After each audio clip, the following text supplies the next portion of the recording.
When life gets real, the mic stays warm. Hosted by the dad with lots of charm. Insights are sharp and data's tight. The lens already and the jokes online.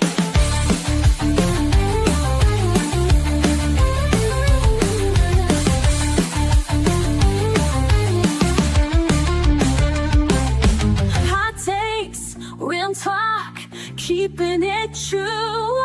From high school halls to podcast cues, live a little, learn a lot. Turn it up, this show is hot. Grab your coffee and let's get into it. It's 10 o'clock. When life gets real, the mic stays warm. Hosted by the dad with lots of charm. Insights are sharp and data's tight. The lens already and the jokes online.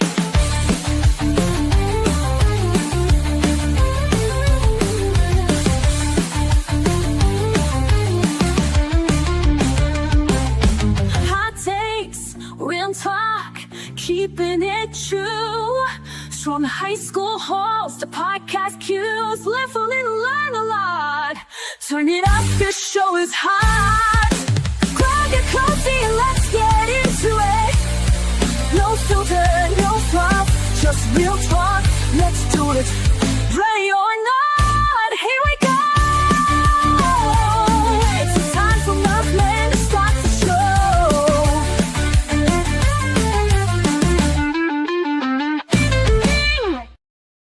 Hey, good morning. How are we all doing today? I'm doing good. How are we doing today? I'm doing good. You know, I have a situation where it's an interesting week because we're trying to do different things here. And today, after we get out here, I have the Kaleidoscope Art Market. It's Krampus Fest. Oh, wow. And it's one of those things where I'm hoping we can get over there and things are looking good for us. You know what I mean? Mm-hmm. So I'm hoping that's one of those things that as we're moving on today, I got that in the back of my mind. And I'm going to be running it, doing the show, and it's going to be pretty cool for me. So I'm pretty happy with that. Don't mess Do you have up. anything going on? No, not really. I ended school, so I'm on break now. You have finals next week. Well, but I mean, like, I don't go to class. Oh, okay. And what have you, what do you have left to take? Your final exams? All of them, chemistry, and, well, no, just chemistry and engineering design. That's it. Chemistry and engineering design. Mm-hmm. So you only have 2? Yes. And the rest you already taken? Yes. That's really cool. Well, I didn't have them, but yeah. Well, you had to have some kind of a final, didn't you? A practice quiz, maybe, but that was it. It was a practice because you're practicing for something. No, that was our final. Workshop was our final. Oh, Okay. a lab. My lab. I forgot about that. All right. But I just have engineering design and chemistry All lab. right on. And do you have your schedule for next month or next semester already? Yep. How's that going to go look like? I'm gonna have a gap from like noon. I forgot what the gap was, but I'm gonna stay from like Tuesday and Thursday till like 6 or 5. Wow. So that's going to time you off for that class, huh? Yeah, because we couldn't do it this semester because it wasn't showing up as a class yet. Oh, is that the one? Yes. Okay. And have you looked to see if there's any more sections on it? Nope. No more sections? Well, I haven't checked. Oh, you haven't checked. Okay. Because you can still change that. But you know, one thing you have to do over the holiday break, and this goes to all students that are out there that are listening to us right now, is the career center at your school is something you really need to go look at. At UTEP, for example, they have a chance for you to make headshots. Do you know what headshots are, Connor? Nope. Have you ever seen an artist? He autographs his picture. That's his headshot. Oh. Why do you want that? You want to get a professional picture on your LinkedIn profile. You want to get a professional picture on your resume. So when they see a resume, they know who you are, that kind of stuff. You know, you don't want to just have a AI generated image like I do. You know, I don't need to look for a job, so I'm good with that. You know what I mean? Yeah. But go to your career center, get the headshot, look at all the resources you have available to you. And you can also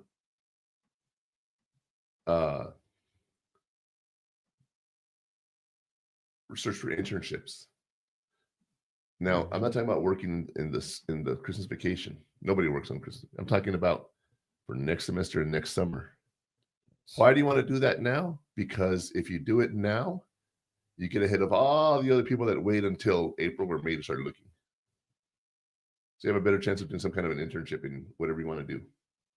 And the earlier, what's the one thing I tell you about college? You want to network, right? Yeah.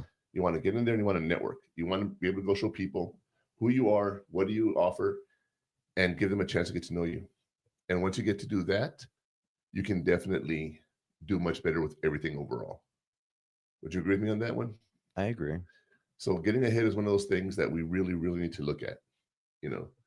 And it's funny because we talk about the whole prepping for college and everything. No one ever talks about looking for internships. You don't find that anywhere, really. Your career centers is a place to go. They will also help you with career exploration. Do you remember episode 11? We did the career interest game. They will help you explore your career, see what you think would be good. So it's one of those things that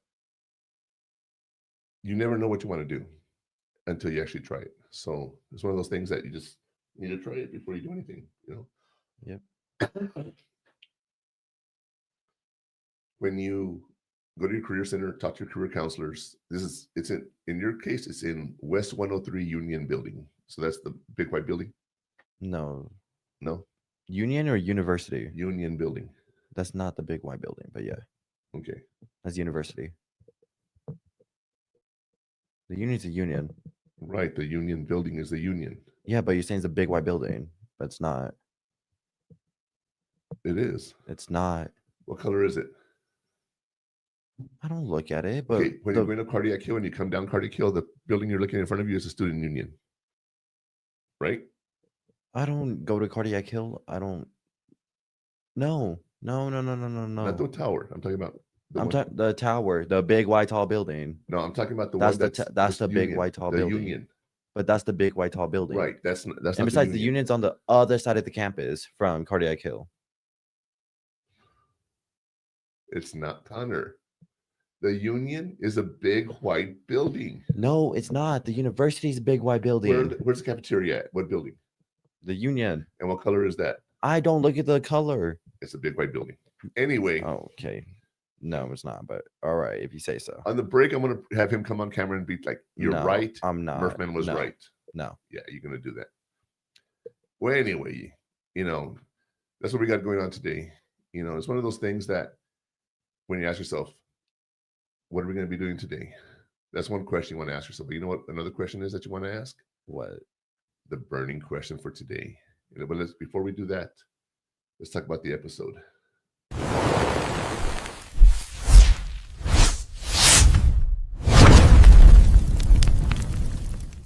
The playbook for peace. Welcome to Hot Takes with the Murph Man. Today we're talking about the Roommate Handbook. It's a crash course in communication, compromise, and conflict resolution, all without leaving your bedroom. This episode provides the essential playbook for navigating this new relationship successfully and achieving peak dorm harmony. Murph Man, have you ever had roommates? I have had some roommates, Connor. It's in the Army. I had 20 roommates in one room. Wow. Or up to 40 in some cases. Depends on where I was. That's a lot. I've never had like an actual roommate, like aside from you and my brothers. We live in a house. Well, that's a little different. And your wife. Yeah. Yeah. Okay, but I'm talking about like roommates would be you and my brother right now. Well, right now, yes. Right. But so one thing that I like to do is I sleep in my underwear, right? And when friends come over to visit, like the other night, we had our niece come over, right? She had to come to the bedroom and say hi to me. Why? Look, I was covered up, but that's not the point.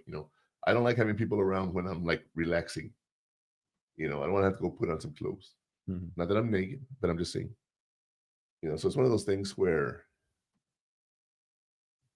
having a roommate is not the easiest thing in the world. Can we agree on that one? From what I've heard, yeah, no, it's not the easiest thing. I would not want a roommate.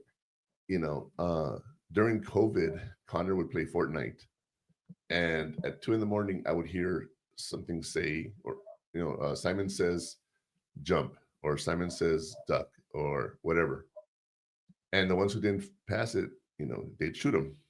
It turns out he was playing with the other people in Fortnite. Well, yeah, that's how Simon Says is. Yeah, but at 2 in the morning, I'm trying to sleep. Well, it's not my fault that I'm right next to you. Well, that's called a roommate, And the thing is, during COVID, we didn't have a lot of social interaction. So I was just happy he was doing something like that. That's what I want. Keep his friendships going. That's so important to me. But, sometimes having a roommate's not the best thing. When I went to Somalia, I had 3 roommates in my tent. And there you don't, you just sleep in the tent or you relax. You have to go shower somewhere else. You have to go to the bathroom somewhere else. You have to walk to the bathroom. Army's just a little different, Yeah. But being in the same room and having to go to the bathroom and sharing with someone, and I don't know if I'd be able to do that because I like to keep my stuff clean. And if your roommate doesn't clean, there's so many issues with roommate. That's what we're going to tackle today. But I think now I'm thinking it's time to ask the burning question. Mhm.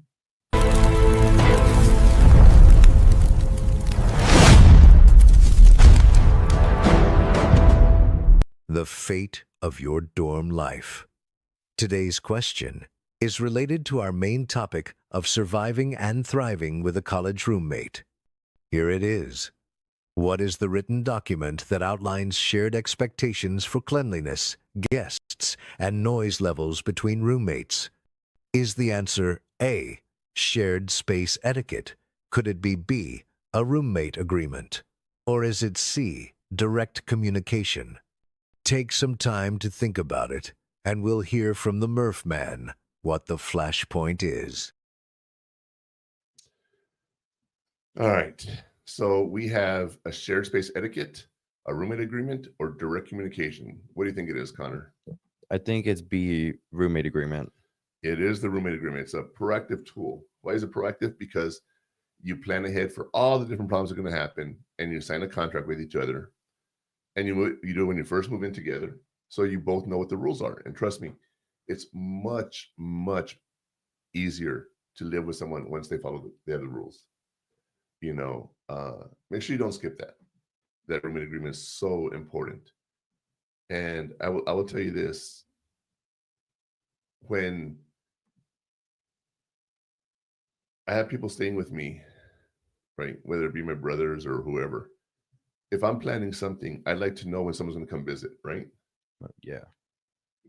My cousin, I love him to death and I want him to come visit me, but I tell him, please call me before you come. He's like, why? I'm like, because I want to make sure the house looks good. I want to make sure, like right now, our living room is cluttered with the office gear O'Connor's putting together with our new studio that hopefully by January 1st, that'll be our New studio. We're gonna premiere it. We're going to show everybody everything it's all about. And but right now there's no place to sit because we have boxes everywhere in the living room that we're putting together and everything. So I told people, let me know when you're coming over so I can make some space for you. Now, could I be smart and have everything clean as I go? Yeah, but when we're working, we're putting stuff together. We're doing it between the times we have. So we have like empty boxes everywhere. We've got to tear them down, put them in the box. So yeah, I just ask people, let me know. That's not my roommate. But now if I had a roommate, can I tell my roommate, you need to let me know when you're bringing guests over? Is that a fair thing? Oh, I mean, yeah, It is, right? I would think so. But it's their house too. They can bring over anybody whenever they want.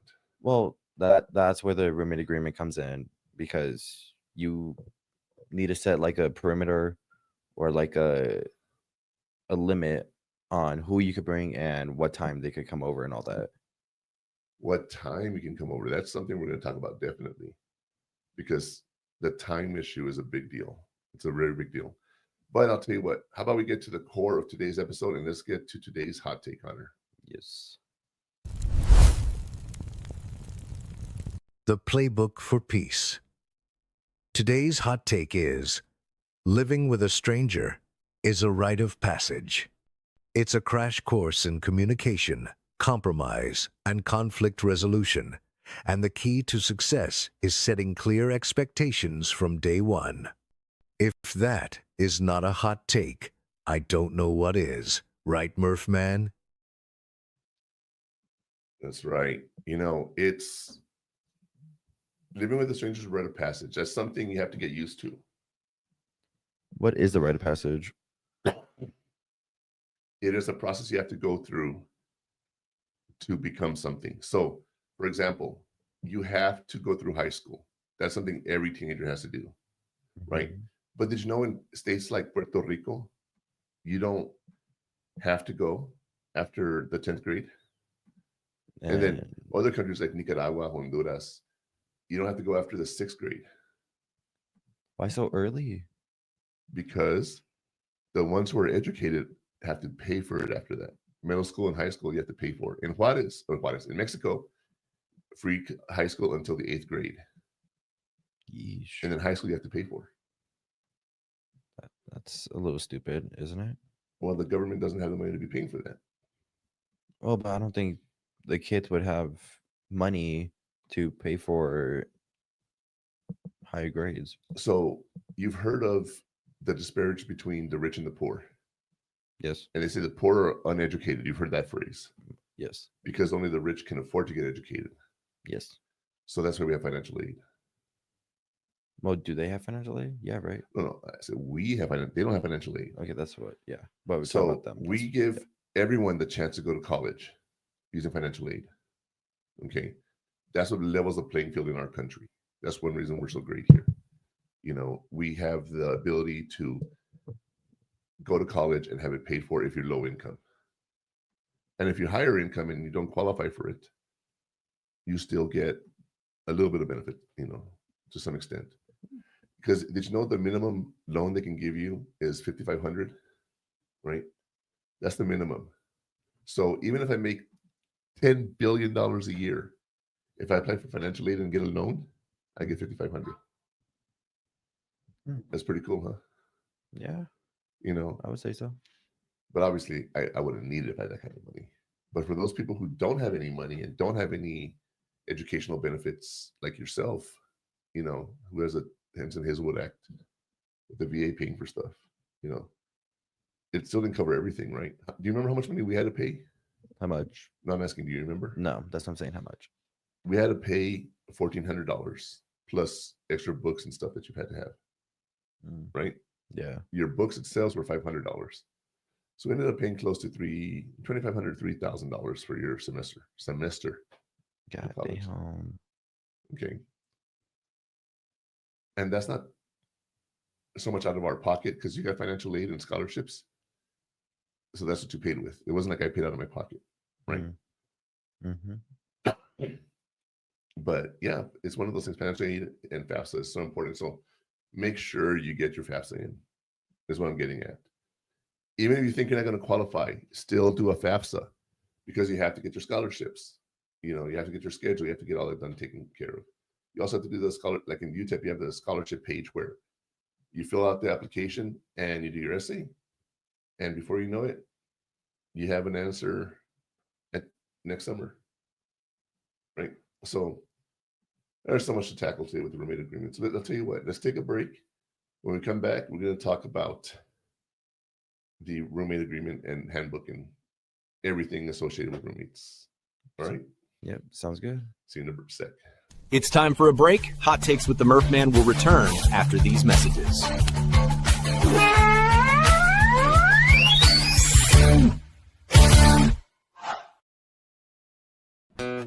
According to the VA's suicide data report, an average of 22 veterans die by suicide every single day. This figure is a sobering reality and a crisis that demands our immediate attention and compassion. We must recognize and address the fact that every 24 hours, 22 veterans are losing their lives to suicide. The war doesn't always end when our veterans come home. The invisible wounds they carry, wounds that are real and heavy, require continuous support. No veteran should have to carry this burden alone. Many veterans experience stress and disconnection as they navigate life after service. But there is hope, there is help, and you are not alone in this fight. there's a vibrant community ready to support you, offering friendship, understanding, and shared experiences. You served your country, now let us serve you. Don't fight the toughest battle in silence. Your mission now is to reach out. Dial 988, then press 1. Text them at 838255. The Veterans Crisis Line is available 24/7. Every day, we save lives. Your life is invaluable, and your service is honored. Let's work together to make 22-0 again. No veteran should face their struggles alone. Together, we can ensure every veteran finds the support and hope they deserve. He gets help, but he still feels off. Sees an ad on the TV about a dog batting said, "This is a man's best friend." Whoa, so he goes one day and he picks it up. Never thought a dog could bring so much love and put a smile on his face. But he's finally found a saving grace. He needs help, but he don't know the path to take or the way to go to be free. Put his mind at ease. We will help, 'cause we can't stand to see a soldier go to God by their own hands. We will do everything we can to make 22-0 again.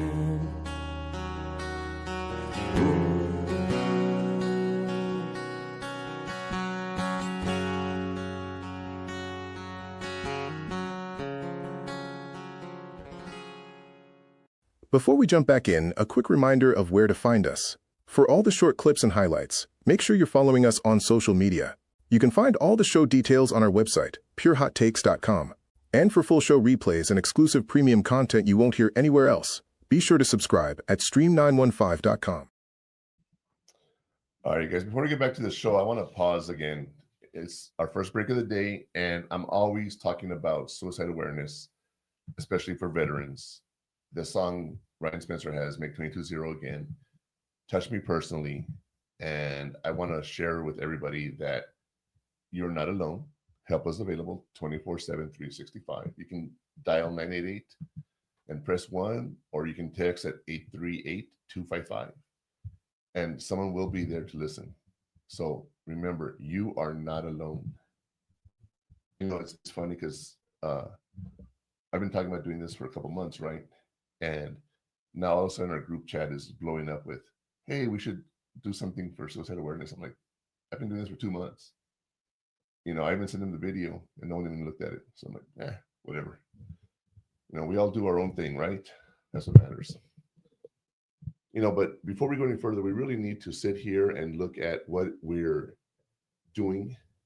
And before we do that, we got to know what terms we're going to be using. Let's talk about our codes that we're going to lay down today. Master the vocabulary of compromise. Before we dig in, let's clarify the 3 key terms we'll be using today. Roommate agreement, a written document outlining your shared expectations for everything from guests to cleanliness. Shared space etiquette. These are the unspoken rules of living together, like cleaning up your own messes, respecting privacy, and being mindful of shared items. Direct communication. This means addressing issues with your roommate respectfully and directly, not through passive-aggressive notes or complaining to your friends first. The coals are stoked. Tell us more about these terms, Murph Man. All right, so the roommate agreement, right? A written document. Why do you want it written? Well, like that, you and your roommate can say, this is what we agreed to, remember? You can, but you also can say, you never told me that. It's right here, clause number 2, right? Yeah. So that's one reason you want to make sure it's written, you guys. And it covers from everything from guest to cleanliness. You also want the shared space etiquette. You literally have 2 people in one room, right? Most of the time, yeah. And you have to be considerate of the other person. You know, you and I both like to scroll at the end of the night. You know, we're online and everything, right? Mm-hmm. How many times have you left the TV on and you fall asleep? A lot. A lot. The TV, phone, laptop, yeah, all the jets of it. I was He like, doesn't pay the electricity bill. But imagine having a roommate in the same room with you. Can you do all that stuff? no. No, right? You got to be a lot more considerate of your roommates. So that's why you have the share space etiquette. And then you have the direct communication, the means of addressing issues with your roommates respectfully, directly, though not through passive aggressive notes or complaining to your friends first. And I'll tell you what I mean by that, okay? When I have an issue with Connor, he has an issue with me, you can complain to your friends. There's nothing wrong with that, okay? But when your friends come over and see me, they might already have an opinion about me, right? Yeah. Based on what you're telling them about me. And if you're talking bad about me, they're not going to like me too much. So Yeah. if you don't tell me there's a problem, how can I know to change something? Does it make sense? That's one of my rules. And I talk about fair fighting rules with a spouse or partner is if I'm doing something that bothers you, tell me, because sometimes we don't realize we're doing things, right? Exactly. You need someone to tell you what you're doing wrong in order to fix it. Right. Like, right. Yeah. I stopped doing it. You did, huh? Now you got me doing it. No, right now, but my point is, you stopped it because it kept bringing it to your attention. No. Yes. Well, no, I lie. Yes. Around you, I stopped. But I was doing it yesterday and with Romel and Dwayne. Okay. Yeah. All right. But it's just something you picked up, and I started doing it, right? That's why I told you I didn't want to start, But those three terms, the roommate agreement, shared space etiquette, and direct communication, are what we're going to be talking about today. But I think the best way to get any of this information down, Connor, is to hear a story that they can relate to personally. What do you think? Yeah. I think it's time for the story from the fire.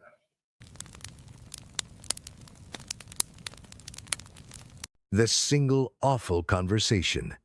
Sarah is a night owl who loves to study with her music on.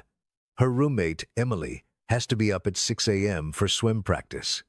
Tension builds for weeks until Emily finally initiates a conversation. They agree on a quiet hours policy where Sarah uses headphones after 11 p.m. That single awkward conversation saved their living situation. She chose to be direct, and it worked. Is the direct approach always the best choice, Murph Man? Always 100%. 100, like they say. 100%. Who is they? Whoever Because they it's is, not nay. Nay is no. Like us. No, Yeah, I tried. they tried. Continue. Yeah. Hear ye, hear ye. Hear ye, hear Who do you think ye. you are, Kanye? Oh, okay. Now that was better. Bars.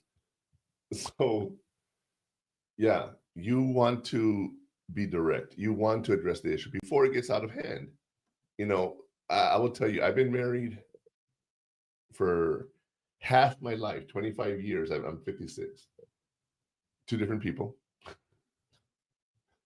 Right. At the same time. I'm sorry. But two different people, 25 years, that's still a lot of time of having to live with someone.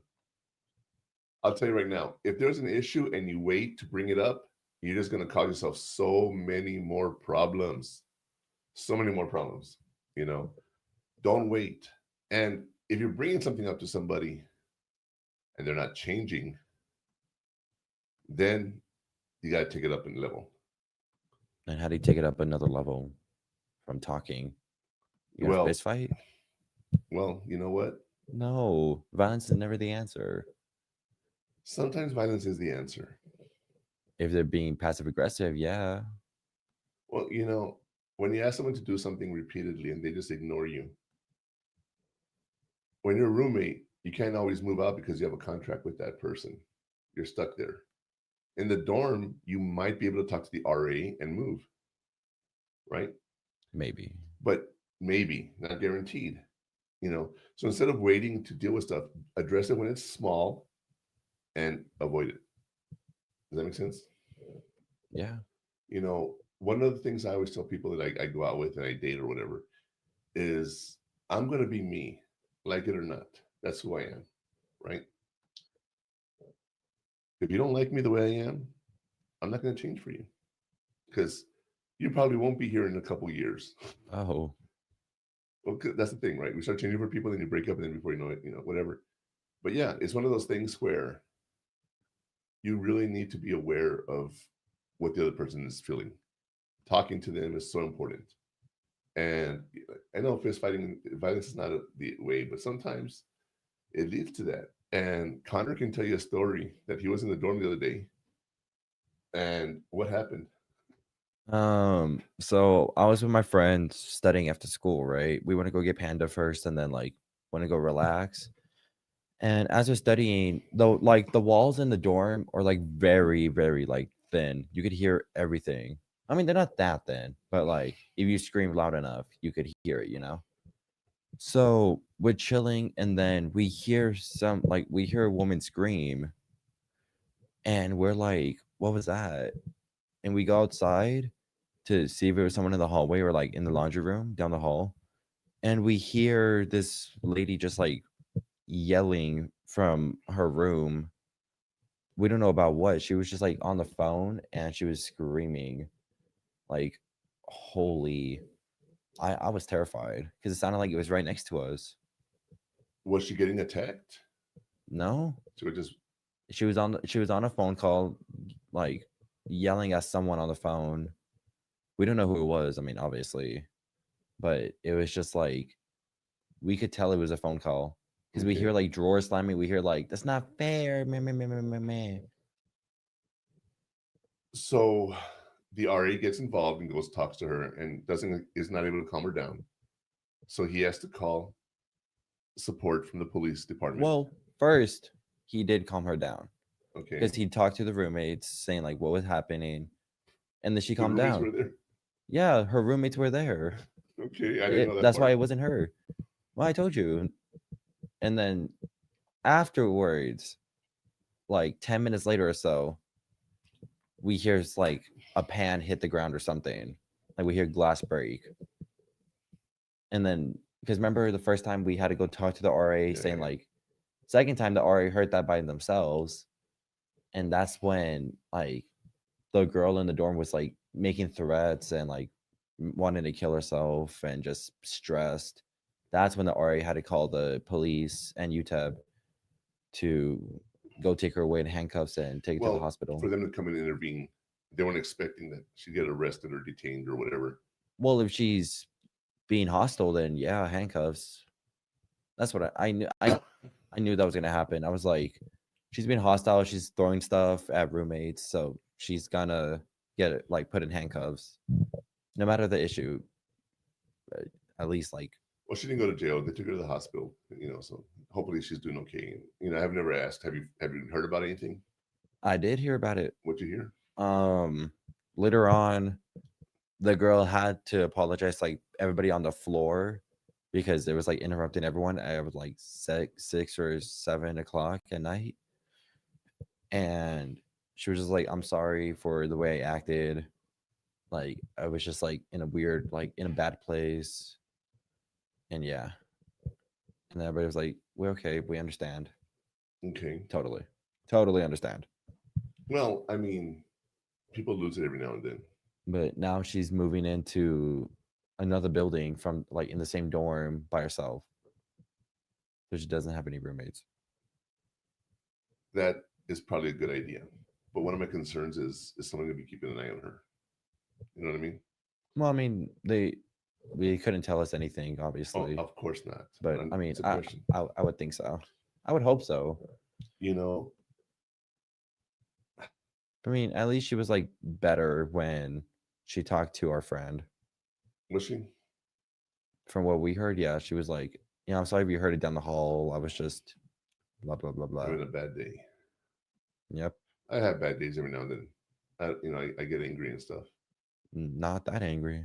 I wouldn't say that. Not that angry. I'm just telling you that right now. It was like, it was the angry that was like our uncle and his wife when she broke in.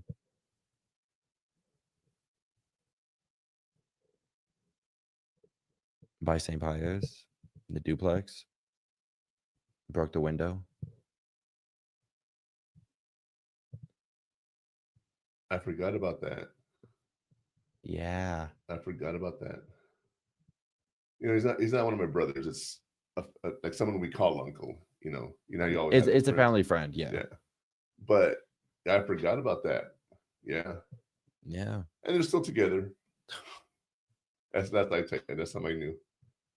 You know, but that's, I'm not a proponent of violence, right? But I can get angry, and I can get very angry.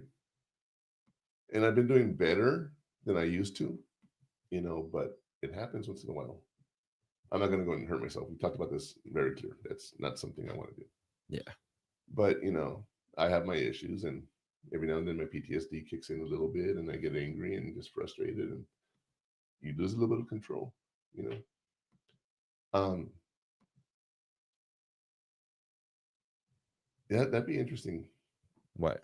No, To have a roommate that is aggressive? no, I'm talking about, That would be interesting, though. my brain just went somewhere else. But I was like, because there's a new therapist in town, and I don't know if she's a therapist, but she's a PhD, and she sings, and she invites people to come to her studio and sing with her and work their stress out. It's really cool. So, like a vocal therapist.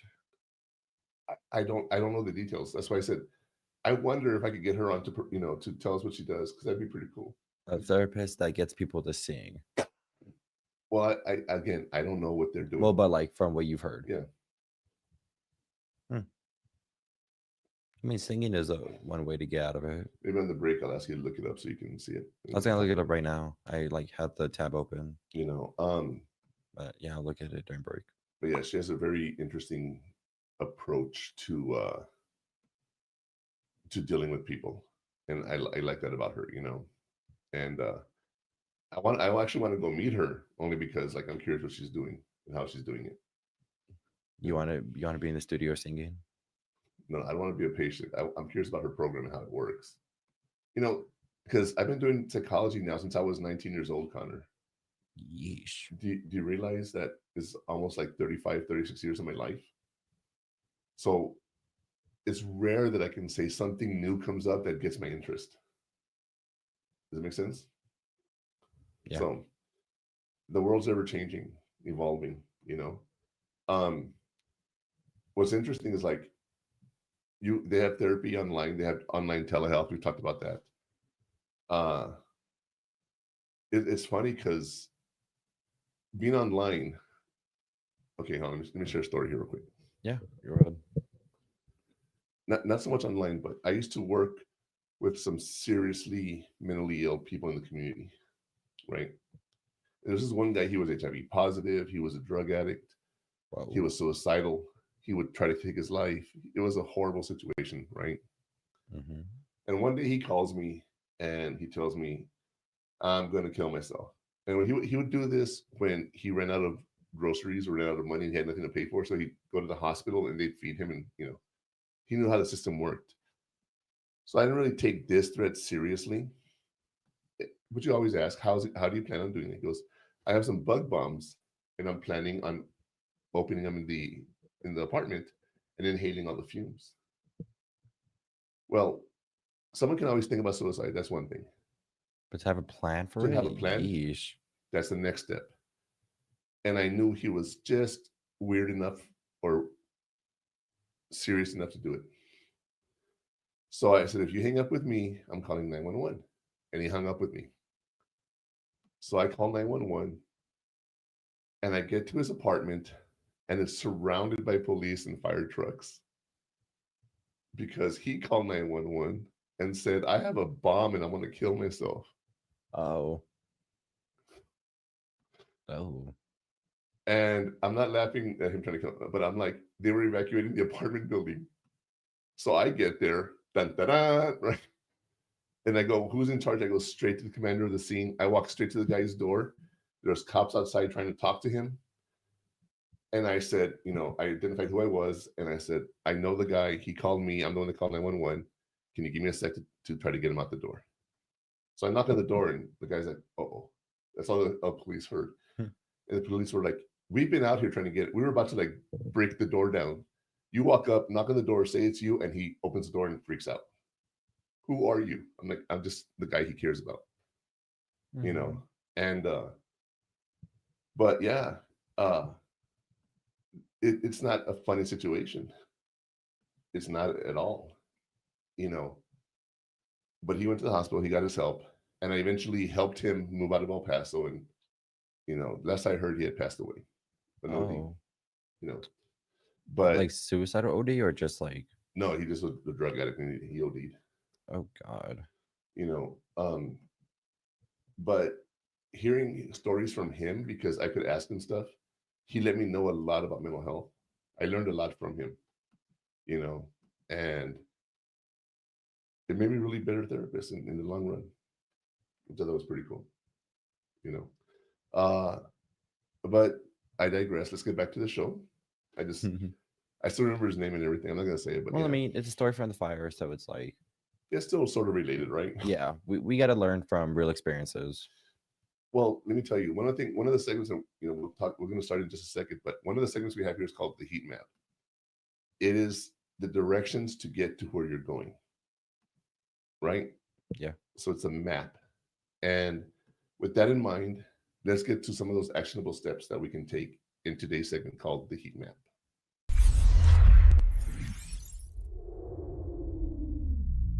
Don't wait for a problem. Here is the heat map for roommate harmony. Complete that roommate agreement together within the first week. Don't wait for a problem to force the conversation. Address small issues before they become big ones. A simple, "Hey, could you help take out the trash?" is better than letting 3 days of stench build up. Use I statements to express your needs. "I feel stressed when the room is messy," is much better than "you're a slob." It focuses on your feeling, not their fault. So we heard the heat map. Now give us some directions, Murphman. Well, we've already been talking about the roommate agreement, do it as soon as you can, right? We've already talked about addressing issues as soon as you can. The sooner the better is what I like to say. Okay. Well, everybody likes to say, but But let me tell you a little bit about the I statement. I learned this a long time ago in counseling. When you're angry with someone, it's really easy to say, "You're a slob." And I'm not saying you're a slob, but that's what the example was. You're a slob versus, "I can't live with someone who's this dirty." Okay. So not only this, but in any situation you have a conflict with, here's a phrase. I don't know if you remember this or not. I'm just wondering. Don't point fingers at people because there's 3 pointing back at you. Yeah, it was. oh, I forgot about that. Yeah. Wow. You want to accuse someone of doing something, ask yourself, what have I done to either let this continue and not stop it? You know what I mean? Or am I making it worse? Those are my 3 things that I use. So instead of going you, I start off with I. And then you say a feeling or a belief. I think, I feel, I believe. I think this is not working out. Right? I had a girlfriend tell me one time, she says, "I want you to do more." You know, and I'm like, you know what? I'm already doing as much as I can. I don't think I can do more. And I don't think it's going to work out. And I broke up with her. Just like that. Like, you know. Yeesh. That was. And how long were you dating her or what? 9 months or 7 months. And you just broke it off like that? Because you just. Not that quickly, but yeah, pretty much. Because I was like, I'm already trying a lot. And I was like, you want more? I don't got more. And obviously I can't meet your needs. And I need to change. I didn't go, well, you're stupid because, you know, no. I said, I don't think I'm the right person for you. I broke it up with her. Wow. That's the one we would go to Las Cruces with for the, not the one with the daughters, a single one.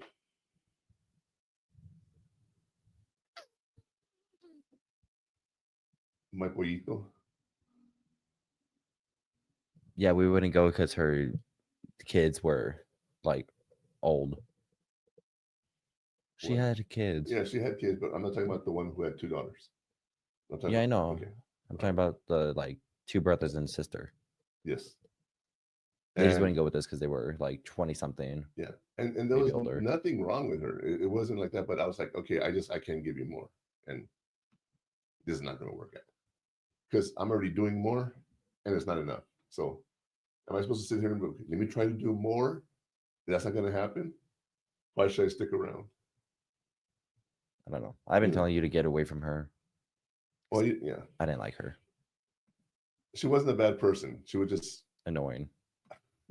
she, in a good way, annoying, but annoying. No, she was annoying. Okay. She'd be cute sometimes, but at the same time, she could just be like, Yeah, she tried a little too hard. But what about this last girlfriend I had?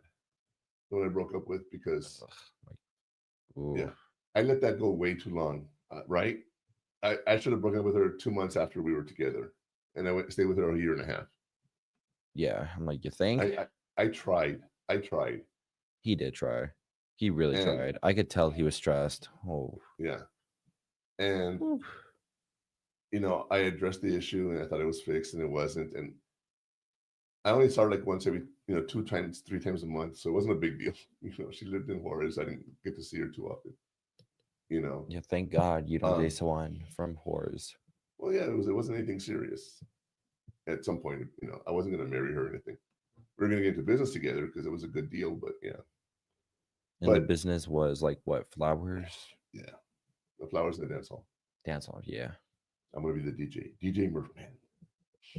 Ooh. Has a ring to it. No, my favorite thing would be if I do my internet radio station, which I'm looking at, it'd be the DJ 8E. YAE. Say it together. DJ AE. 8E. 80. I'd be playing 80s music. DJ 80. No. Yeah. I like Murphan better. Oh, I do too, but my DJ name, DJ 80. You don't like that? No. Personally, no. But going back to all of this is I'm talking about what they're doing, what I didn't like about them, but I said I should have broken up with them. I should have stopped it. I was saying the I statements right now as we're talking about it. Because of their issues. Right. You saw it, and yet you didn't go through. Right. But I wasn't saying she was crazy. She was stupid. I said you were saying it in a nicer way. I was talking about, but I use I statements. My point. I'm using the example we're talking about. Well, but still, even when I wasn't happy, I still use I statements. So, well, yeah, I should have broken it off because she was a slob. Yeah. Okay, but I think I waited too long. I felt stupid for waiting so long. Seeing it's I. Makes sense? Because of their dumb mistakes, yeah. All right. Because of their dumb mistakes. See. Now, one thing, you can actually grab your shirt so you don't point fingers. Oh. If you're one of those people that points fingers, grab your shirt, grab something. Well, they're pointing at you still now, the tips, technically. Well, but you're not, right? This is so threatening, right? If I'm like this and I'm angry, or I have my hand down here, grabbing my bottom of my shirt or whatever, it doesn't sound as aggressive. Does that make sense? Yeah. Okay. And even when I'm angry at you, I'll say, I am tired of this. I don't insult you. Do I? Like, I insult your behavior that's bothering me. Isn't that almost the same thing? No, I could say, let me think of an example here. Okay. I could say, you're so stupid. That's insulting you. I could say, you make some bad decisions. Yeah. That's not attacking you. That's attacking your actions. But it's coming from me, though. Well, so I get you're still attacking me, technically, yes. But there's a difference between you versus your behavior. Because I can still love you, but hate your behavior. Does that make sense? So what about like family friends that you have issues with? What do you mean? No, I don't mean what's family friend, but like, what do you mean by that question? Well, like you could still love me, but you just hate my behavior, do you still like them? Oh, I like them as a person. I don't like what they're doing. Yeah, definitely. But I you don't still, have to like, you still see them as family, though. yeah, Okay. but I also don't have to have poison in my life. Right. I mean, yeah. And, you know, one thing they talk about is kids who disown their parents, like they don't want anything to do with their parents, right? What about parents who disown their kids? There's a movie with Denzel Washington, Denzel, he's not Denzel, Denzel Washington. I don't know what movie it is, but he talks about he has a kid and he tells the kid, I'm not here to like you. I don't have to like you. You're my son, but I don't have to like you. Hmm. There's nothing that says I have to like you. I love you, but I don't have to like what you're doing. You know, and that's so true. I can care about someone and still not like to be around them. You know, on the contrary, like my son and my nieces, I would go to the ends of the earth for any of them. I think you know that, they know that, you know. Yeah. I love them to death. And it's really interesting because I would do anything for them. If I, within my ring, if I can do something, I'm going to do something, right? And it's just one of those things. But liking the person versus not liking the behavior, two different things. I can like hanging around with somebody, but I don't like what they're doing. I don't have to agree with what they're doing. If they're doing drugs, Yeah. I don't, you know, I still like them, but I don't like them doing drugs. Make sense? Makes sense. So that's when you have a roommate, you use the I statements and you say things like, I don't like living like this. I don't like worrying that there's bugs all over the room, or whatever the case may be. Or I saw a roach today and it freaked me out because I don't like roaches. Right? Yeah. I don't forget that. Okay. But I would like to take a break right now. Oh. Okay. What do you think, Connor? Do you think it's time for a break? Yeah, a little like 5-minute break, maybe. Yeah, let's go ahead and play a music video here for you. So we'll be back after the break.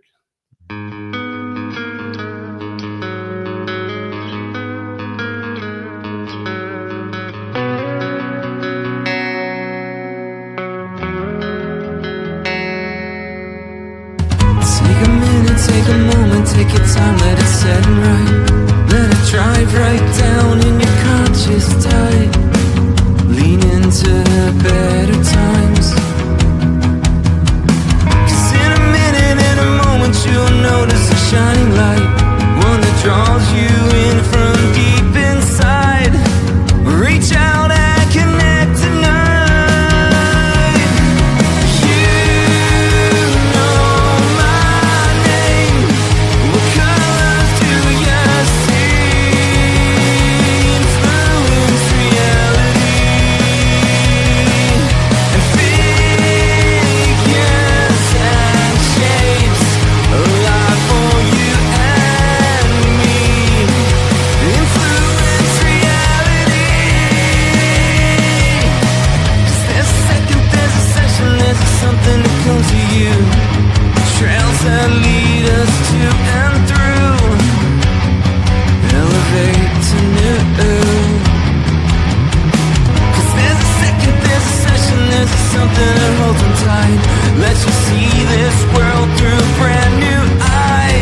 right, you guys, we are back from break. But before we get back to the show, I want to let you guys know our podcast, Hot Takes with the Murph Man, is on every Saturday, 12 p.m. Eastern. You can find us on Twitch and on YouTube at Pure Hot Takes, or you can catch the replays at stream915.com. Go to the website, purehottakes.com, and make sure you check out our website for a discount when you sign up for your first month. 15%. The code's Murphman15. Right? Yep. And you can watch all our streaming stuff. Like today, we have the Kaleidoscope Art Market on stream915.com on the platform. And you will see yours truly interviewing other people at the Krampus Fest. So I'm looking forward to that. It's going to be fun, I think. All right. Well, you know, we talked about the heat map, the actionable steps we can take, and one of them was the I statement that we've been talking about, right? Mm-hmm. But let's talk about where you might get burned, because we can have all the steps, all the definitions. We know what we're talking about. We know what we got to do, but where can we go wrong? We call those the pitfalls. Mm-hmm. And we do that in where you'll get burned.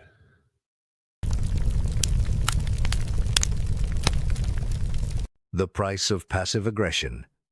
A few critical pitfalls to avoid. Don't let small annoyances build up into deep resentment. Speak up early and kindly. Don't complain to your friends or your RA before you've talked to your roommate. Go direct first, always. Don't make assumptions about your roommate's habits or intentions. Just ask questions like, why do you leave the light on when you sleep? Hey, Connor, do you know what assume means? When you assume, you make an ass out of you and me. Right, Murph man? Yes, don't assume. Spell the word. I know how to spell assume. You know. I got the jokes. You know, man. You don't want to assume, okay? You want to be able to stop those small annoyances from building up and getting deep resentment. Speak up early and kindly. Also, don't complain to your friends about or your RA. You want to do this first, okay? You want to ask for help. And of course, don't make assumptions about why certain things are happening, okay? It's so interesting because you have a roommate that you have to live with the entire semester or longer. And what ends up happening is they don't get to know what they're being bothered by. So it's one of those things that you got to be real careful with so that we can help them out and deal with the problem before it becomes a really, really big deal. Okay. So it's one of those things that people don't do. They wait till last minute. They build the resentment. They complain to everybody except the actual roommate themselves. And they make assumptions about people's behaviors. Yep. You know, one thing I have to have the TV on when I fall asleep. Yeah, I need some background noise. That's why I like living in the city, like where we live right now. It's close to everything. Yeah, but it's also really cool when we have no sound, like when we're in the forest and camping and stuff. Sometimes it's scary, but sometimes. Yeah. They brought the bear. You remember that story? But yeah, it's interesting because I have to have noise on. So when I'm with someone and I'm spending the night with them, I'm like, hey, can we turn the TV on? Or I'm there scrolling on my phone and they're trying to go to bed and I lower the light, you know, and try not to wake them. Or like I wake up in the middle of the night, I got to turn the TV on, or, you know, got to make some noise again to fall asleep. So one thing I would do when I started this podcast, and I know Connor remembers this, is I used to talk to Gemini to get my ideas out of my head. Yeah. Right. I didn't want to talk to him about AI or about any of this. So he made a whole account and had a whole conversation with Google Gemini. Hold on, give me a sec. And it was like when when he wants to add something to the podcast or something. Like, he made the whole Gemini, like, call him by Murphman. Like, it was like talking to him about like podcast ideas, like what we could do for the sections, yada yada yada. Like, it was his own like assistant. Well, let's take a break from the show real quick. Not a break, but let's talk about sleep hygiene. I've talked about this before. Sleep hygiene. Yeah. When you have trouble falling asleep, what do you think is keeping you awake? Heat. All right, so you want to make sure the room is cool enough but not too cold. So that's one of the things you can do. Yep. On the contrary, you also want to make sure you're warm enough when it's really cold, right? Yeah. So you want to make sure you have blankets. Either you're too hot or too cold. That's the first thing. Second thing is clothing that's restrictive. I hate having clothes on when I'm sleeping because if I toss and turn and my shirt gets pulled over here, it wakes me up. That's why I sleep in my underwear. Even in the coldest temperature, I'm still sleeping in my underwear, right? Because I got some good blankets. What's another reason you can't fall asleep? I mean, that's it. It's because I always have to pull my blanket up because I toss and turn, so I pull the whole blanket to the side of the bed. I got it fixed right now, but I have it to where I could fit on the bed still, but yet in the morning I toss and turn and I knock it over and I wake up in the cold. But I don't think there's any other reason Okay. why I wouldn't sleep. I mean, like stress and all that, but nothing for sleep hygiene. We're going to talk about stress in a little bit, but one thing is you're not training yourself for your bed to be a place to sleep. You watch TV in it, you listen to the radio, you do your homework sometimes on the bed. You have your desk and everything, but sometimes you go to the bed, lay down, and you start working on it, watching TV, playing with your phone, Xbox, whatever, right? So being that's in your bedroom, you don't have the routine of going to your bed to fall asleep. Usually when I go to bed, I'm almost asleep right away, right? I don't go to bed until I'm tired enough to fall asleep, right? If I'm in bed and I'm not sleepy, I get up, and you've seen me do this. I'll get up and I'll go work a little bit. But you talk about stress. If you have a lot of things in your head, you have to get them out of your head. And the easiest way to do that is to journal, right? You can write them down. You record your voice, talk to someone, just get those thoughts out of your head. And then you can do more. Okay. Well, think about that. Okay. If when I was starting the podcast, it was very stressful for me. I was trying to work on it constantly. And I think I probably went a little too far, but I'd fall asleep and I'd be like, oh, I have an idea. So what I did was I said, Gemini, I want to talk about doing a podcast. And I asked it questions, and what it does, it actually documents everything for me. And I was able to get all my thoughts out of my head and not be stressed of it will be there tomorrow. Like you can write something and the next morning you're like, God, what was I trying to write? Mm-hmm. Right? Yeah. But it's not recording my voice, but it's recording my text. And it does a real good job of it. So I was able to get some rest, even though I was obsessing about stuff. So if you have too much stress, get it out of your head. Also, don't eat too late. Don't drink caffeine too late. That'll keep you up. With you and me, we tend to take caffeine. It calms us down because we're a little bit ADHD-ish. I get tired from monsters. Right. Yeah, it has the opposite effect of us. It stimulates us. It's overstimulation to where our brain calms down. So that's how we take monster drinks. We don't take it for energy. We take it to chill. And I take it for the flavor. Well, but I'm saying the caffeine. Yeah. And so that sleep hygiene is very important when you have a roommate. What do you think is more important, going to bed at the same time or waking up at the same time? For what? Just in what's like more roommates? important?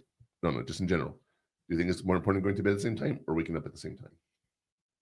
Like with roommates? No, just in general. What do you mean same time then? What's more important as a routine, to go to bed at the same time every night Okay. or to wake up at the same time every day? Wake up same time. Okay. What if you're an early riser and your roommate is not?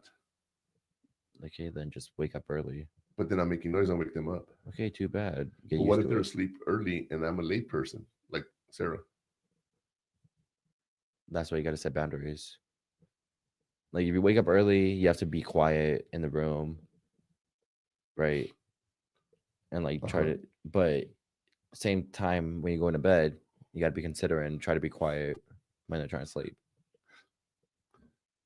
When Connor comes home late at night and I'm asleep, I have my door open and he passes the hallway, right? Mm-hmm. He does this thing where he walks so slowly. You want to explain it? Explain it. I want to I was hear. asleep, Well, sometimes, most of the time. but he's like, try not to wake me. And that wakes me up because it's not normal. If he would just walk in like nothing, like last night, you didn't do that, did you? No, I still did. You still did as much as you normally do, or because I No. heard you come in, you woke me up, and I went to he's- the kitchen for a snack. He's taking a small and slow step so he doesn't wake me, and I'm just like waiting for him to get there. Yeah, and then he jump scares me. He's like, "What are you doing?" I'm like, You know, sometimes I fall back to sleep right away. Sometimes I don't. You know, but I'm not going to blame him for that. I would hope not. Well, waking me up at 2 a.m, that is your fault. Well, that's why I tried being considerate and trying to be quiet. Right. That's my point. I'm not going to blame you if I wake up because you're making an effort. You know, aside from sleeping in the car in the living room, so you don't bother me. Right. I will do that. Don't. Okay. That's why. Your mom,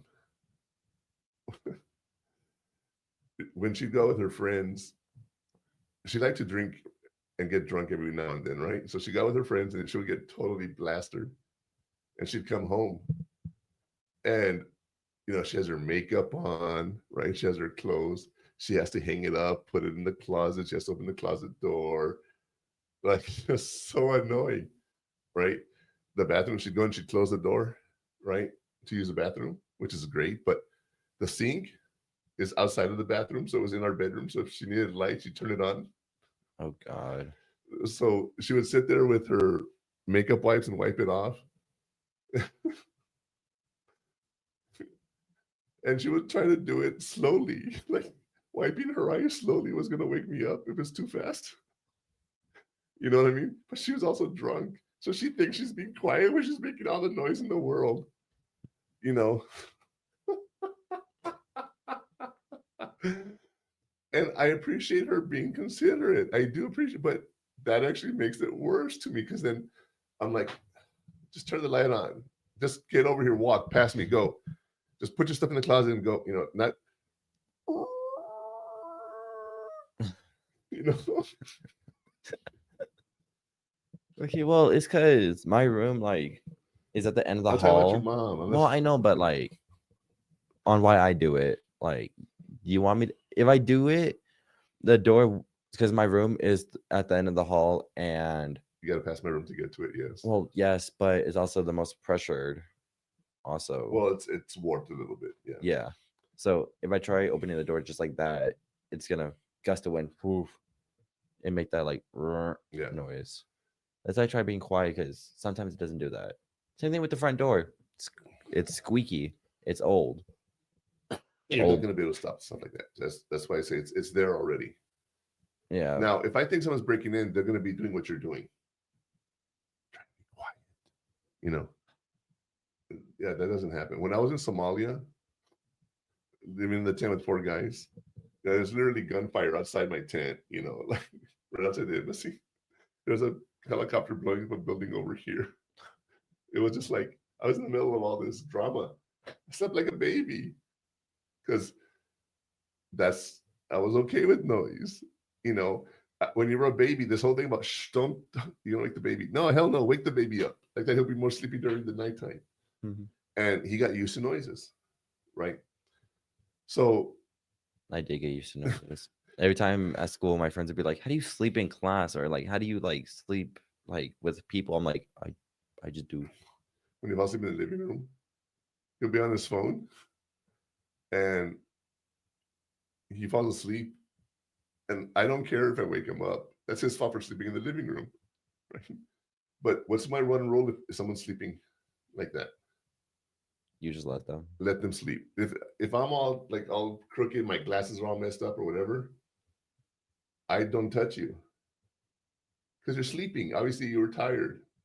If you break the glasses, we'll replace them, or we can fix them and rebend them or whatever, right? Yeah. But you're sleeping. I'm not going to wake you. And then the other thing is, how do you wake me up if you have to wake me up? I call you. You call my name, right? No, And no, I call you. As in, like, I would call you the phone. or text you. Yeah, Okay. because you're like responding to that That's yeah. sometimes. Sometimes That- I'd be like, wake up. And do I startle awake? No, right? Once in a while, yeah. You're like, Yeah. oh, you skipped out of me. Yeah. I'm like, my bad, but you need to go. Well, You have an appointment. I'd be like, you know, what was it, Friday morning? I said, I'm not going to go to work. Don't wake me up. Oh, you have no school. I said, okay, so I don't have to worry about you, yeah, right? I don't worry about it. If he's not waking up for his whatever he has to do, I never wake him up because he has to be an adult and take care of himself and have the consequences, you know? Yeah. But yeah, so when we talk about sleep hygiene and you have a roommate, you really have to figure out what each of you need so you can sleep better. Like literally, I have to be on my phone before I fall asleep. I'm sorry, there's nothing I can do about that. So I have to find a friend or a roommate that does the same thing I do. that is true.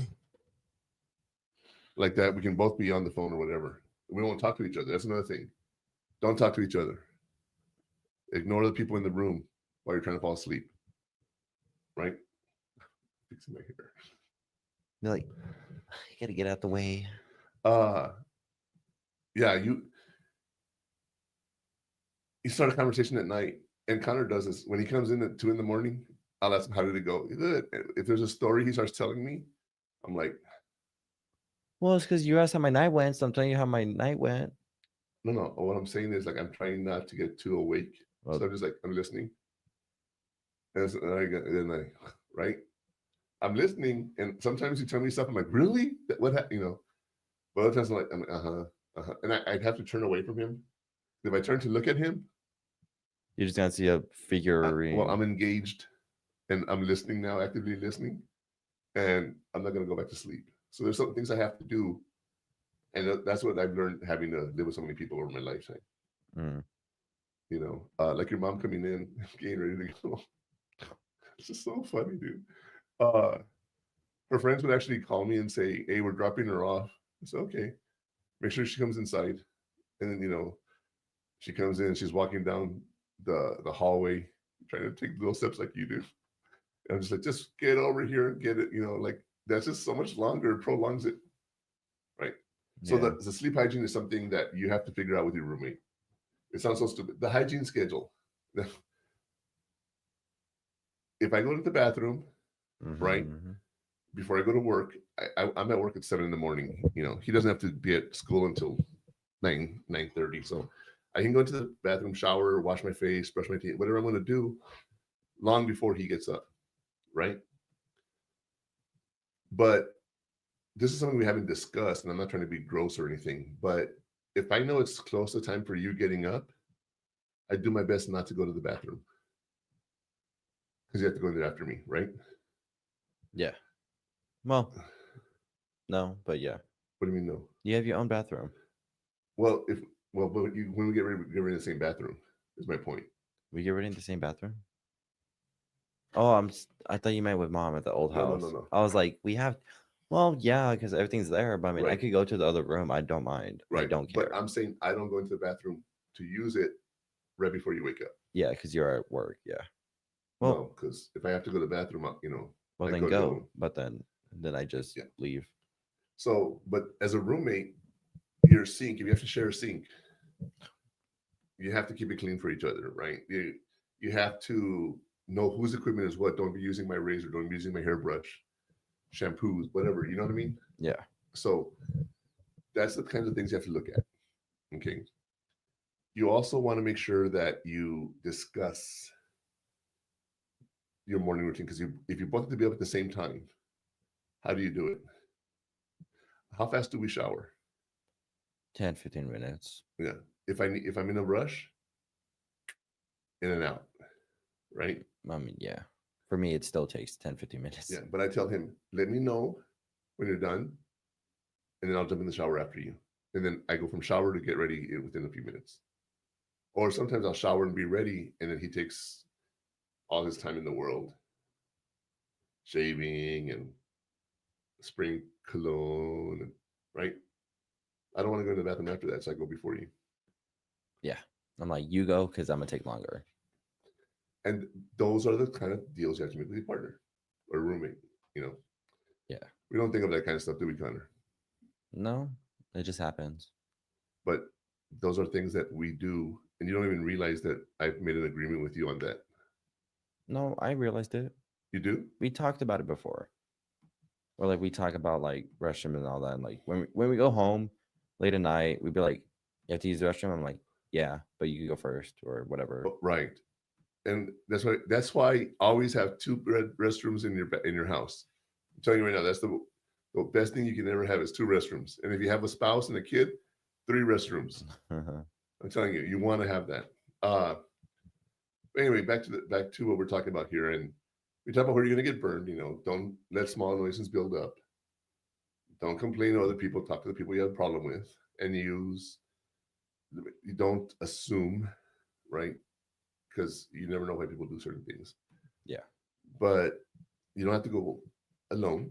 You know, in our next segment called Heat Shields, we'll provide you with some of the helpful protective resources that will prevent you from falling into those pitfalls.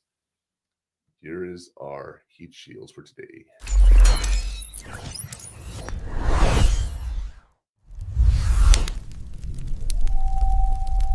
Mediation is not weakness. Here are your 3 heat shields. Your resident advisor, RA, is a trained mediator. Use them if you need a neutral third party to help guide a conversation. Your school's residential life office often provides roommate agreement templates. Use their structure. And honestly, a good pair of noise-canceling headphones is a fantastic investment for peace of mind. Now wait until you hear Connor's story about the RA at his friend's dorm. Oh, well, we already talked about that. We did. Oh, well. But I was going to say, do you think that what I was going to say on this part was he's a trained mediator? Do you think he did a good job handling the situation, or she? The RA? Yeah. I mean, In your opinion. You don't live there, so you don't know, but yeah. But from what I saw, yeah. Right? Kept it calm, talked to everyone. What you don't realize from the other side of it is he wanted to make sure everybody was okay when it's called debriefing. Oh, yeah.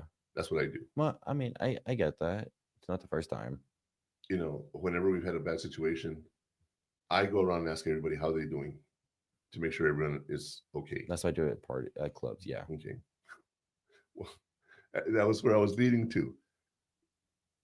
He goes to the club and there's a fight. He goes and he makes sure everyone's okay. He goes and talks to the bouncers, right? But it's funny because he tells me, yeah, we kicked someone out. What do you mean we? And he's like, oh, yeah, I helped. Yeah.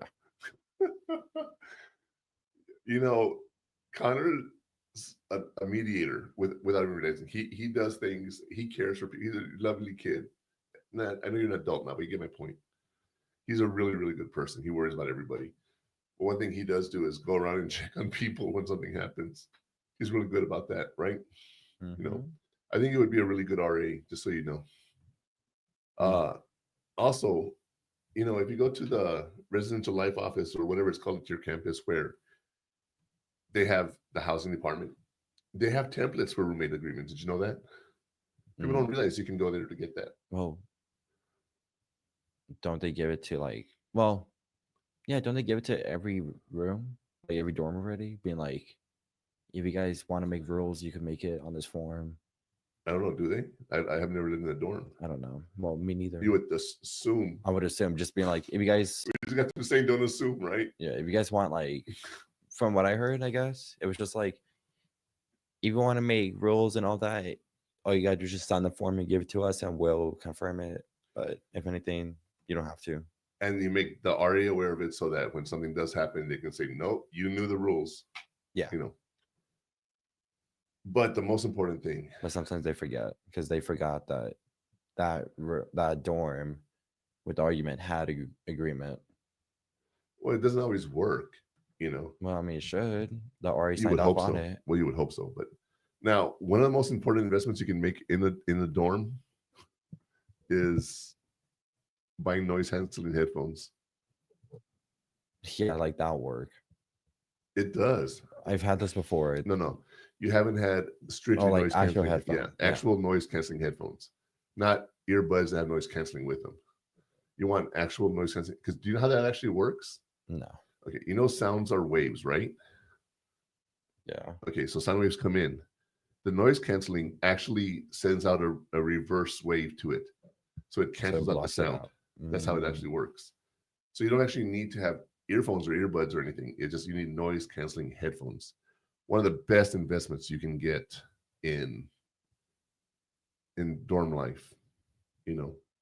So look at those three things, and that is definitely something you can do, right? Yep. Now, another thing you got to look at is what we call the afterburn or reflecting questions on today. Is the segment where we talk about what you have to ask yourself to make sure you understand everything. So let's get into that.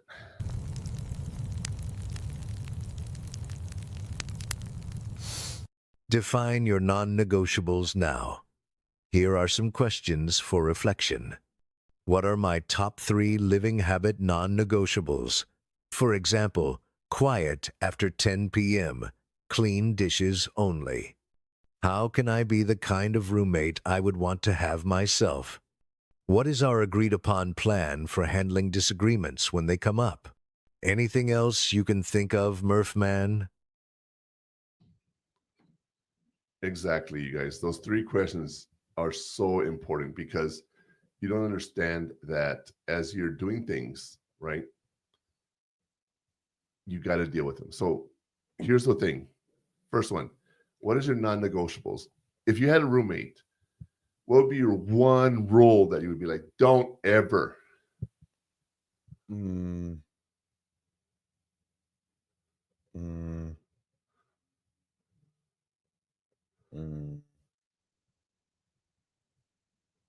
Don't put your stuff on the side of my side. My space is my space. Yeah. Don't touch my space, right? That's probably one of those that people don't understand how serious.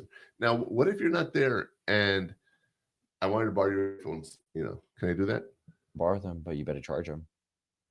without your permission? But you better ask me. That's what I'm saying. But Like, you're not there. Then ask. But you're not there. Okay, How am I supposed to ask you? Text me. Well, You have my the whole point Instagram. is they're not asking you. That's the whole point. Oh, You're not there. They use your headphones without your permission. Is that going to bother you? no. Just don't break them.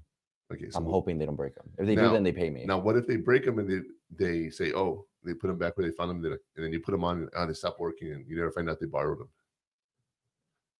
My thing is, if you can secure your personal belongings in some way, shape, or form, like a drawer with a lock on it or something. Oh yeah, no, they don't have those. you Drawers with locks, no. Yeah, they do. Not at the dorms. You not the ones that are there. You buy them.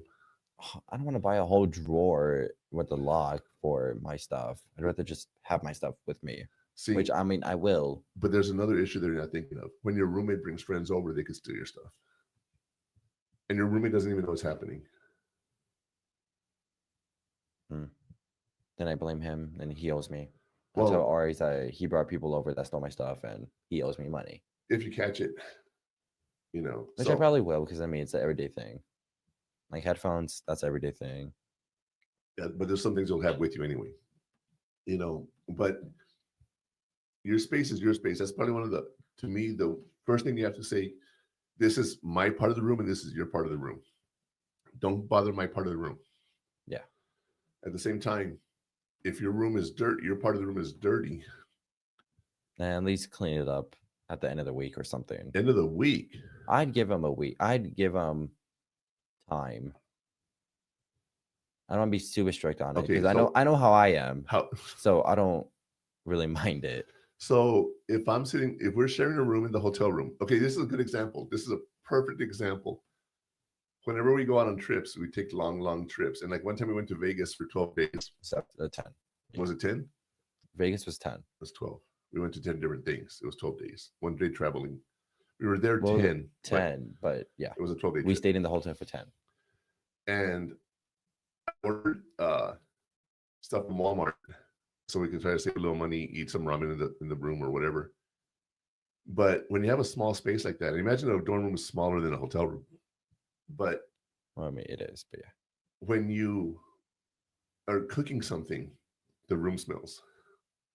If you're cooking something in the room, some dorms don't allow it, but I'm just saying in general. They all do. You're cooking ramen and it stinks or something with kimchi or whatever the case may be. He can tell you there's an apartment complex that is by UTEP that it smells horrible, right? I hate when someone cooks something and it smells bad. Okay. Imagine that being in your room. You know, you have to clean up after you do something. Don't let it sit there because it just leaves a smell there. You see, if it's like food, like with liquid and all that, no, I'll throw it out. But if it's like fast food, like McDonald's or something that doesn't stink as much, then I'd be okay with that. How many times have you got into the car and I didn't throw away a plate or A lot. a bag? A bag, Right. napkins. Okay. But with food in it. It happens once in a while. It's only chips. That was a low key. No, like if I'm eating Whataburger, and Oh, I well, forget to then take it down. I just the car smells the next morning. Right? But I mean, I do the same thing also. What happens when you leave a gallon of milk in the car? Mm. Anyway, the point being the milk blew up and it stunk the car to high heaven. It was really, really, really hard to get out. We had to get the mats out. We paid so much money at the car wash things. We did. Like the sprayers. Yeah. That was terrible. We tried everything, you guys. We really did try everything.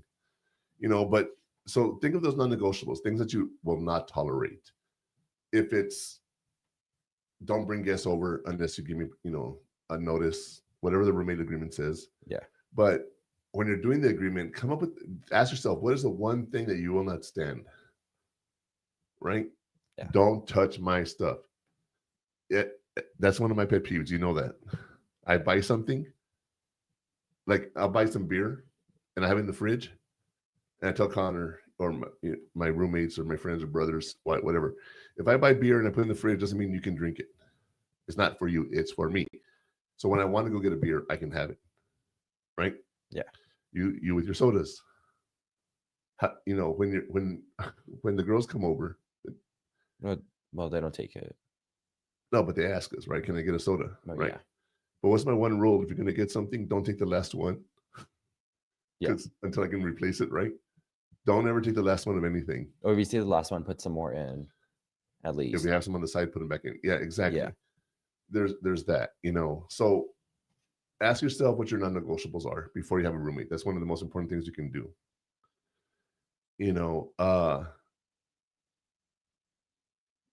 But your other roommate, my my family friend uncle, when he would drink Jack Daniels, and he would drink Jack Daniels and Coke. Yeah.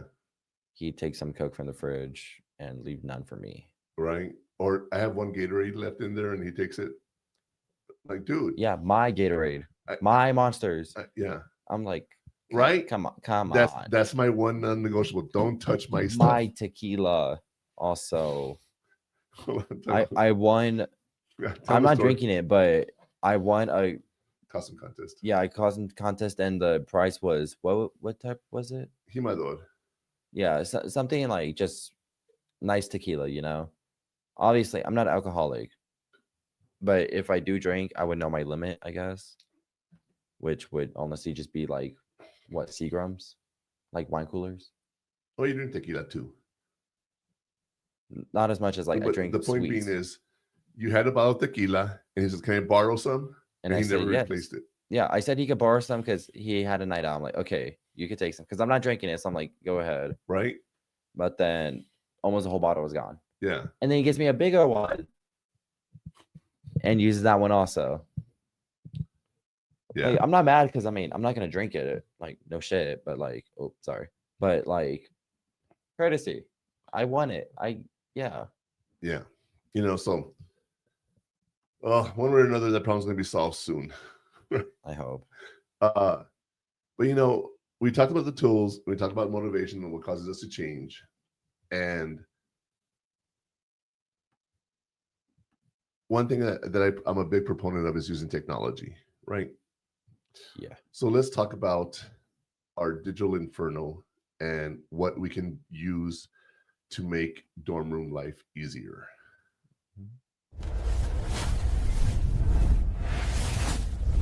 Your best mediator is an app. The best way to manage shared space is by automating communication. Use a digital chore chart app like Our Home or CoreStars to keep tasks visible and assign accountability without nagging. Also, use shared calendars for guest or travel schedules. Technology should remove conflict, not create it. I wonder, whatever happened to a sock or hanger on the doorknob? Any ideas, Murph Man? Do you know what I mean by that, Connor? Yes, but what about it? Well, why have a shared calendar if you're going to just have a sock on the doorknob? Well, I'll probably Sure. talk about that after we come back from break. yeah. All right, we'll be back.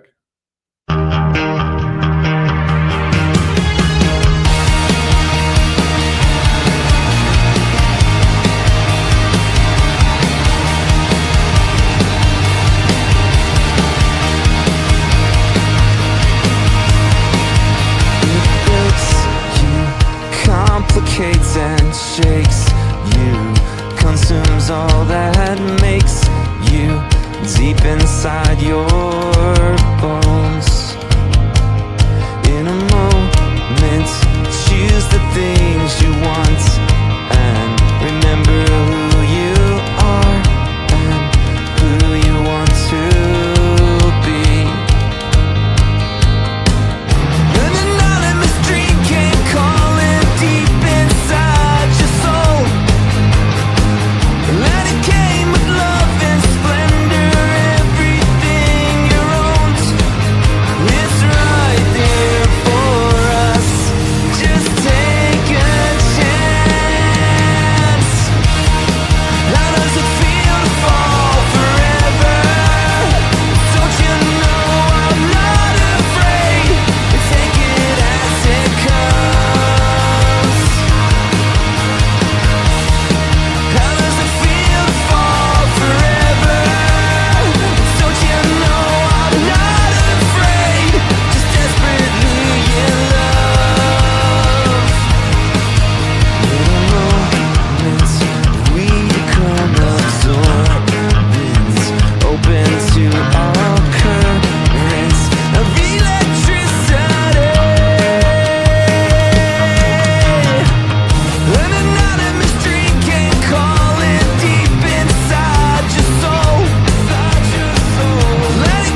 All right, we are back from break, and before we head on to the show, I want to make sure you guys understand that you're watching us live Saturdays, 12 o'clock Eastern time here on Twitch and YouTube. But you can catch all the replays in our premium content on the platform stream915.com.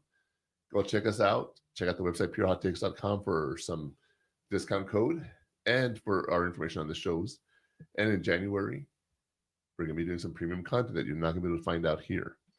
So we have a lot of things coming on, but all right, back to this. I asked you about the sock on the door, the joke, it's not a joke. I mean, it's people used to use it, but like when you have a girl over to the room and you don't want anyone in the room, you put a sock on the door or a hanger, a tie or something that says, hey, don't come into my room. Do you think you really need that if you have a good roommate agreement? Well, I mean, no, but it's just like a nice reminder, just in case they forget. Okay. So is it fair for me if I have a girl at the room to tell you can't come in the room right now because I'm busy? Okay. Is that fair? Yeah. What if you're coming home, you're tired, you want to go to bed? Well, me personally, I'd just be up anyways, so I'd stay in the living room or something. Okay, but you're talking about the living room in the dorm or living room, like the main living room for everybody? And does a dorm have a room? Same one, yes. It has a kitchen and living room and 2 bathrooms. And separate rooms? Yes. Okay, all right. The only thing shared is the bathroom, like the 2 bathrooms and, well, everything's shared, but like the dorms are with the 2 people. Okay. So you do have separate rooms? Yes. Okay, so then that doesn't become an issue. But if you have the same room where you have to sleep in the same room, that's an issue. That's what I'm saying. Right? What? Yes, everybody shares the same rooms. Oh, everyone sleeps in the room, but okay. Yes. Do you think you should schedule the fun time on Google Calendar? Oh, yeah. Or could I at least let me know so I could either go out or eat or something? Okay, exactly. So I could actually go into Google Calendar and say, hey, I'm busy right now. Just give me a heads up. I'll be done about 10 o'clock because that's what you schedule it, right? At 10 o'clock, I need to make sure I take it off to let you know it's the room's open again, right? But I can communicate that to you without having to text you or anything. I can just put it on the calendar and it's up to you to check the calendar, right? So technology, you guys, is the way of the future. Okay, is check out your things. Keep a calendar, all right? You keep track of your communication is so important. When you're sharing events, having a calendar, okay? A tour chart. Do you think a tour chart is important? Yeah, to see who's gonna do what. Right. And or you all just do the same one, just take turns. Right.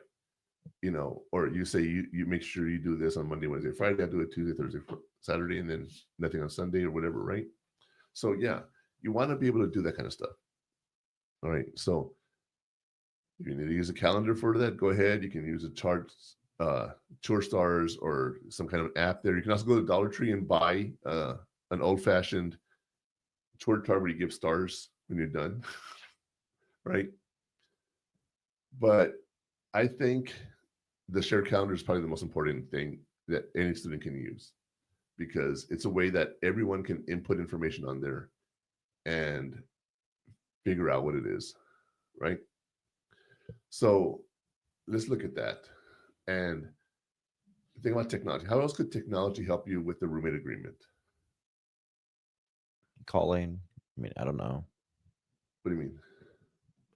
I answered your question. Well, when you say calling, like, what does that mean? You call them. Calling. The only use the phone or text each other. Okay. Yes. All right.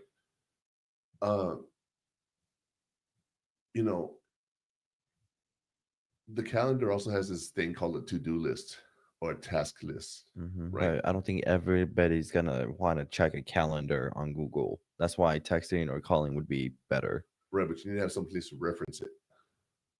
That's what texting or calling.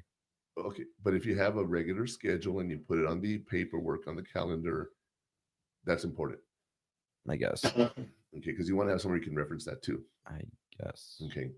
You know what I used to do with your uncles when I was younger? What? We would have to like clean the house or something, right? My mom, I don't remember my mom ever telling us to clean the house. Okay. We had someone that would come and clean the house, but every now and then we would clean the house because she didn't have anybody. And I did a thing where we'd have a jar with all the chores or a bowl, and we would take the chores out, right? And let's say I got the bathroom and I didn't want to do the bathroom. You switch it. I would trade, but hold on. I'll give you the bathroom. Who wants the bathroom? But they'll say, oh, I'll give you the kitchen and the living room, right? Because whatever. So how much is it worth it to you to do that? You know? And I would do that with my brothers. And it's something we just did, you know? Yeah. So it's one of those things that it's, in my day, we didn't have computers. We didn't have technology. We had to write it down on pieces of paper. Also, a calendar is very important because your friend might schedule something. You want to make sure you write it down. And I say write it down, you know, and put it in the camera. Okay, you want to be able to do all that stuff. What else?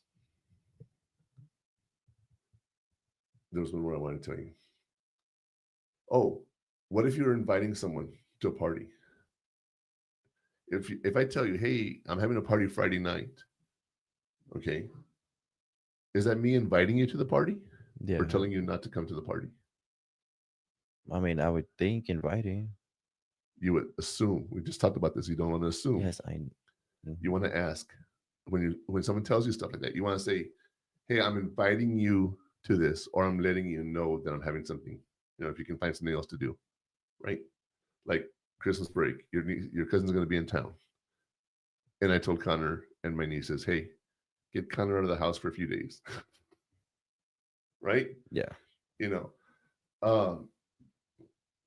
that's one of those things that you got to plan ahead for. You can't just show up and do it. But as we're doing this, think about it. Use technology, plan ahead, do all of that stuff. Okay. But your best mediator is the app. Why? Because you can write stuff down for each other. Okay. That's probably the most important thing you can think of there. Now, I will tell you this. It's almost the end of the show, but we're going to take one more break before we come back, and we'll talk about the final burn for today.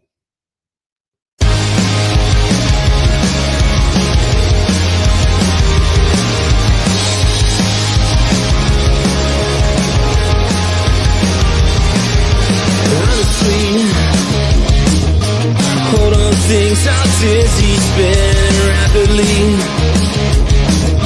To miss another beat is such a tragedy. Now this moment feels like all eternity. It should feel so comfortable.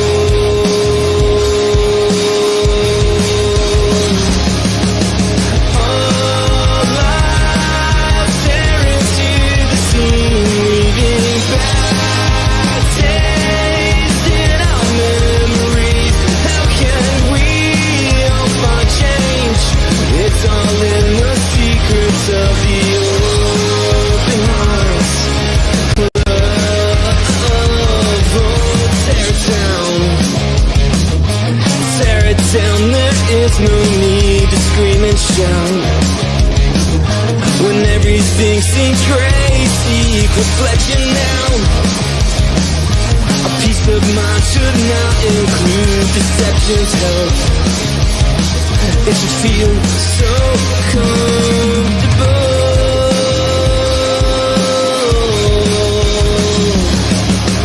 All eyes stare into the scene, leaving dry taste in our memories. How can we all find change? It's all in the secrets of the open hearts.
the secrets of our open hearts. Love, oh, honestly.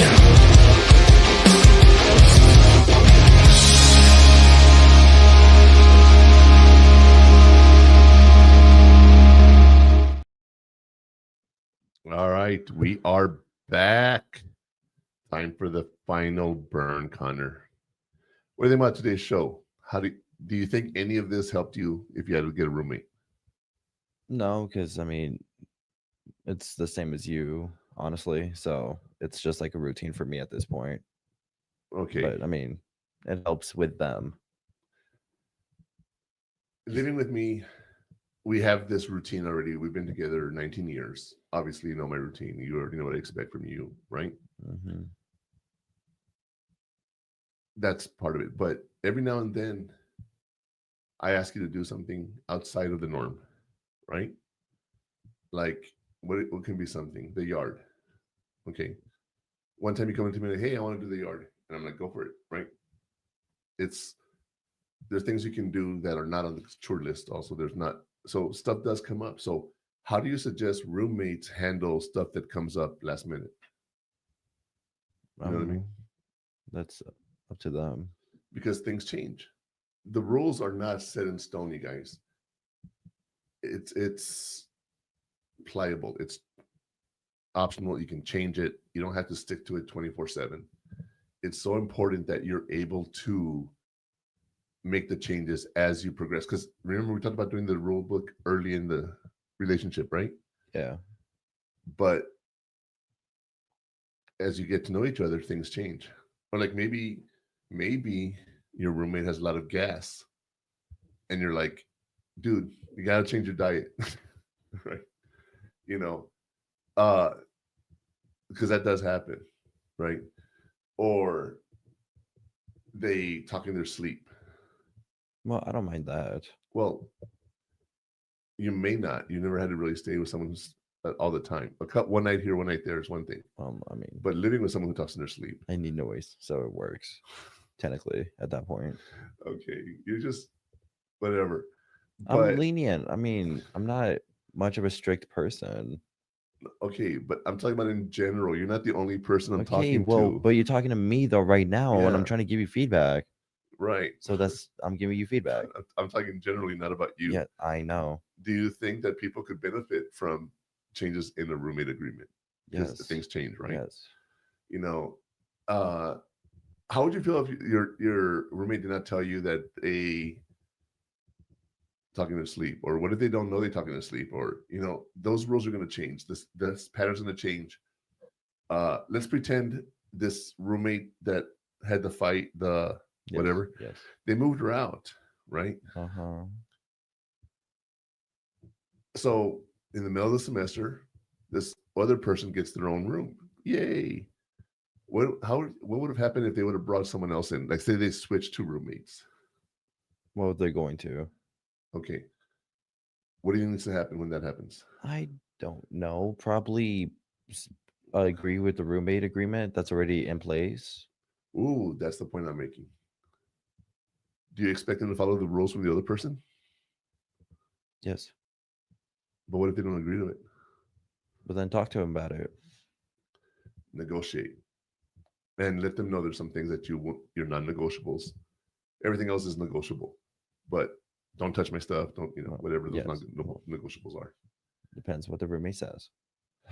So also look at their situation. They're being kicked out of their situation to come live with you. So it's not going to be a really positive relationship for both of you to start off with, because you're both are being forced into something you don't want. Does that make sense? I mean, I guess. So when you go to a college, you go to a dorm, and all of a sudden, hey, you got a new roommate. You're like, well, time out. When I lived in the barracks in the Army, I was married, and I should not have been able to live in the barracks. But my wife wasn't with me, so I asked to be put in the barracks, and they let me stay, luckily. And the only room they had was on the female floor. And that really put a kink into stuff because they couldn't put a woman in my room. right? So every now and then they had to have a roommate come in. I'd have to move all my stuff to someone else's room, but it was never the same person because they would move, they'd leave. So I was always having to go back and forth. Not always. It happened about 3 times in the 6 months I was there. Go for a couple of weeks when someone's here visiting for training or whatever, and change is something that's going to happen no matter what. And just be aware of that and just move with the cheese, right? Change happens, all right? Mm-hmm. But tonight's final burn is Partner in peace, not best friend. The final take from today's discussion is, your roommate doesn't have to be your best friend, but they do have to be your partner in peace. Talk it out before you throw down. Just like the Murphman says, be proactive, not reactive. be proactive, not reactive, have a plan, and try to follow through with it, you guys. Now, I will tell you this. When you're thinking about a partner in peace, you don't have to be best friends with your roommate. You don't have to like your roommate, but you have to live together. Yeah. So keep that in mind, you guys. And remember, be proactive, meaning plan ahead. Don't be reactive, so you can at least be prepared for what you're going to be doing. Sort of like when you take karate classes, you learn how to defend yourself. You hope you never have to use it, but if you ever get into a situation, you have the skills to defend yourself. So that would still be reactive then. No, but you're being proactive because you actually took the classes to learn how to do it. But you're also being reactive to the situation. To the moment, yes. But you're proactive because you learned self-defense. But you're still reactive, though, at that moment. Yes, Connor. But you planned for it. That's what I'm saying. I am agreeing with you, Sean. I'm just adding on to it. So be proactive, have a plan. I've talked about having a toolbox, having all those tools with you. And when you need the tool, it's there. All right, so keep all that in mind, you guys. And before we wrap up, I want to remind you again, we're here live every Saturday at 12 o'clock Eastern Time on Twitch and YouTube at Pure Hot Takes. You can go to purehottakes.com. Check out all the other information we have available to you. And you can catch our replays and our premium content on the platform, stream915.com. Check us out there and look for the discount code at purehottakes.com. Well, I think that's the end of today's show, Connor. Thank you all for joining us. Have a wonderful week. Anything else? Stay safe. People drive crazy sometimes. It's the weekend. Don't party too hard. Here's some advice that I haven't given you. Okay, but I want you to hear it before you say anything. Don't drink and drive. Obviously. Don't drink and have sex. Okay. And don't have sex while driving. Okay, obviously. All 3 can lead to accidents. Oh. That was a good one. Parking leads to babies too, so be careful, okay? Parking leads to babies? Yeah, you go park somewhere. Oh. Okay, that one did. Nah. That last one, nah. Don't drink and drive, don't drink and have sex, and don't have sex while driving. All 3 can lead to an accident. Y'all have a good night. I am the Murphman. Bye-bye. Bye. Ladies and gentlemen, thank you for tuning in to Military Broadcast Radio. As we wrap up today's show, we want to remind you that the podcast of today's episode will be available right after we go off the air. So if you missed any part of the show or want to listen again, be sure to check it out. And remember, we're here to support and honor our veterans. Your stories and experiences matter, and we are committed to giving you a platform to share them. That's right. We're here to give our veterans a voice. So don't forget to catch the podcast and stay connected with us. Giving our veterans a voice.